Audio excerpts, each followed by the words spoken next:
Two things we're going to discuss here because they are interconnected, and this is the insistence on the big organisations like the universities and the NHS and the preoccupation with anything to do with Islam and where it fits into our society in this country. Today, GB News have put an interview out.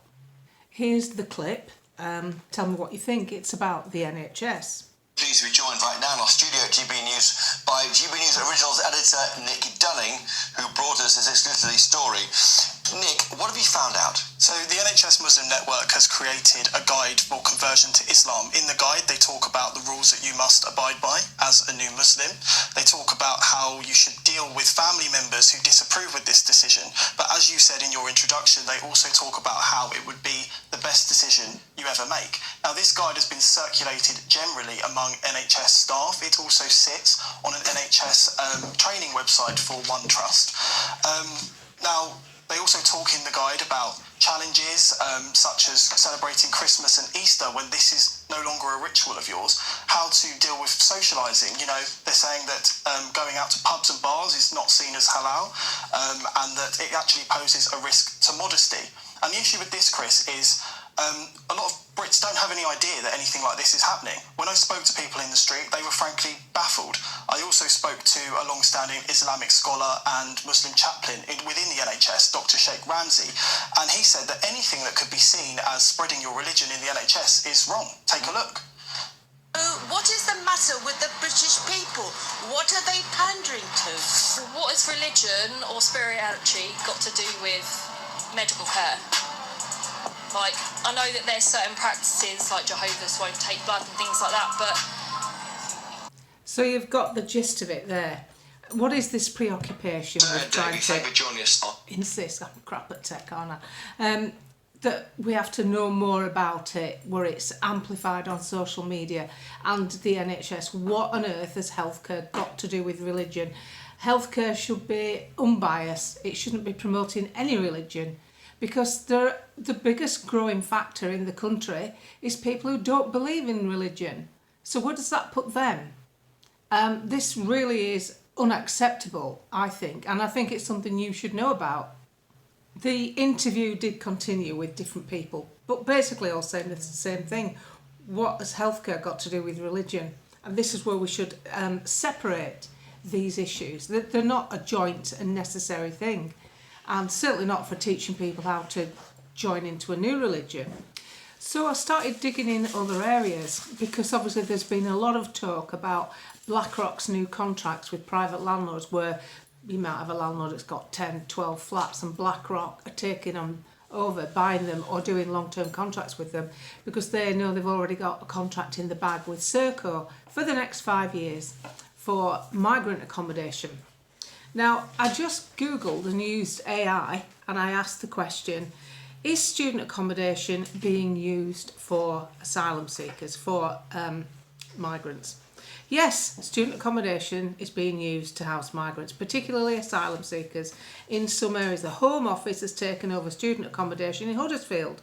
For example, to accommodate asylum seekers, this has resulted in students being displaced and needing to find alternative housing. A block of 405 accommodation for 405 flats has led to more than 160 students being told to find separate accommodation. So I went a step further.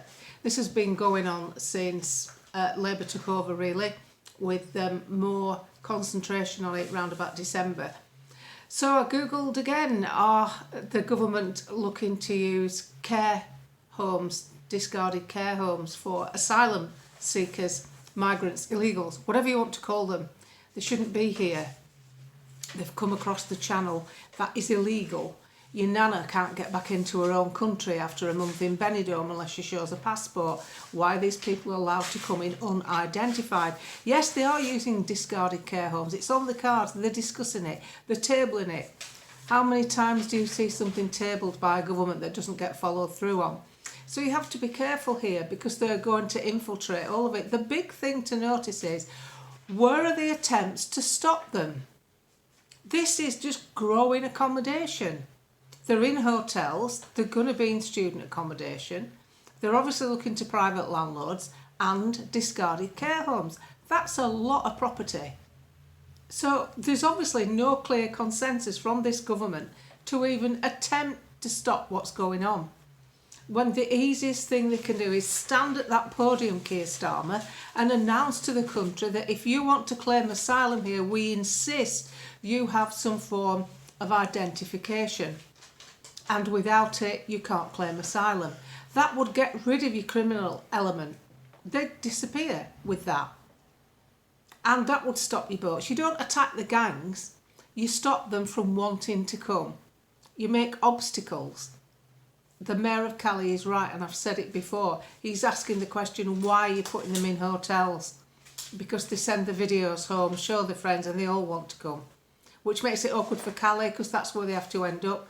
Notice there's nobody crossing from Belgium, because Belgium have different laws and different infrastructure. They stop them.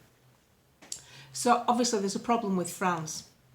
But France has a lot of migrants. France doesn't want them. That's why they deassembled the Calais jungle. Do you remember that a few years ago? And before that there was Sangatte, purpose-built asylum centre. But they basically abolished that because they don't want it. France has drawn a line in the sand, albeit it seems to be on our bloody beaches. France doesn't want them. So France uses us like they're Rwanda.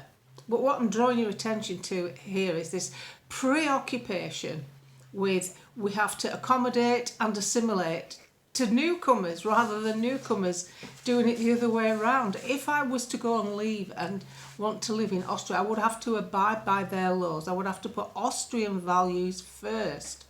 And that's how it should be. That isn't racist, that isn't fascist, that is sensible.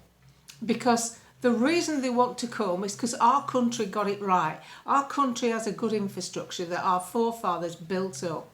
Generations before that built the hospitals from our own steel, from our own brickworks. We did it all. We built something up that people want to join into. So at least our government could have the common decency to make these people assimilate to what we've developed rather than try and take over it. Because what I see is colonisation, not integration. And that is bad news. No one wants anyone to be unhappy. No one wants anyone to feel afraid. But those rights apply to us too. And we just get discarded in all this and money being spent on ridiculous issues. I'll show you how ridiculous it gets. The Liberal Democrat MP for Bath. Bath is a bit of a nice town, isn't it? It's a spa town and property's expensive there. And a lot of people go to Bath because of its proximity to great countryside, the coast and other things. It's a bit well heeled, isn't it? It's a nice place.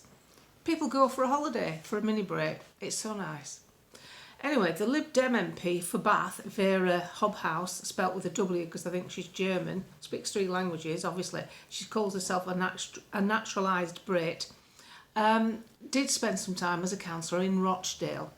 And she thinks that Bath is too white, basically, and that they would benefit from multiculturalism, as has Rochdale. Clearly, when she was there as a councillor, I don't know what happened, maybe the grooming gang issues just like way past her, who knows, or the fly tipping that's apparent in Rochdale, Oldham, Greater Manchester and most other northern towns. She thinks that Rochdale has the key to ethnic harmony and Bath could learn lessons from it. She's not sure if she's heard of the grooming gangs. You can't eat a drink. But she does think that her experiences as a Rochdale councillor could benefit Bath and it could be more inclusive. I'm waiting for estate agents with property prices going down the tubes. And she really wants it to be, I don't know if it is a sanctuary city yet. I'm sure she's got her eyes on that one for them. And that's the other thing we must remember about the Tories. I'll leave you with this one because you need your checklist when you're voting. Who did this to us? Well, the Tories did. We can't blame Starmer. We have to let him off the hook for that. He's just been left with it all. So he's not turning it round, is he? He's not trying to say, oh, we've got to stop this. No, all he's doing is looking how we can get more accommodation as more and more come in. 10,000 have entered this country this year. With over 1 million people, we don't know who they are. They're illegal. But the Tories gave us sanctuary cities. The Tories put migrants in hotels. The Tories did all the original deals with Serco. All that's happening is that is growing. Starmer didn't do it to us. The Tories did. So when I see Robert Jenrick and his sound bites walking along, telling us what's wrong with the country and how they can put it right, how can he even say this when he was actually part of a party and a government that unleashed it all on us? So remember that when you vote in the council elections. These two main parties and the Lib Dems not far behind have done this to our country. And whatever it takes, we need to break this up. And no matter how much you prefer other individual personalities, they are not in a position to do anything about it anytime soon. One party is, I refuse to say its name. If you haven't got that through here by now, there's no hope for you. Because to be honest, this is us. We are sat here now, us, looking over the abyss with an opportunity to not fall in. It's that simple. And you can do it at council level. Because all you need is people in the councils. There are some good Tory councillors, I don't dispute that. And they would work alongside new councillors because a lot of them don't want this happening to their towns. And they didn't want it happening. But to be honest, you need someone more forceful now. You need someone to really push back. All the government is doing is spreading the load right across the country. And as no-brainer Angela Rayner told us, she's going to make sure that every community gets their fair share. So that sounds like a bit of a... Does that sound... It sounds to me like somebody working class, really bitter about people who might have a nice thatched cottage in the Cotswolds, looking forward to property prices going down, or am I just being cynical? So, there you have it. Yet more news about how we are being moulded and positioned. TV advertising tells you a lot. All you have to do is watch how they present every family to you. It's not what I see around where I live. So, what you've got to look at is we have a chance to push back, and all we need to do is wake up the people that have been apathetic. You're in charge of that. You only need to just start talking in a gentle way to ease people into the fact they have to be more proactive, and we can do it.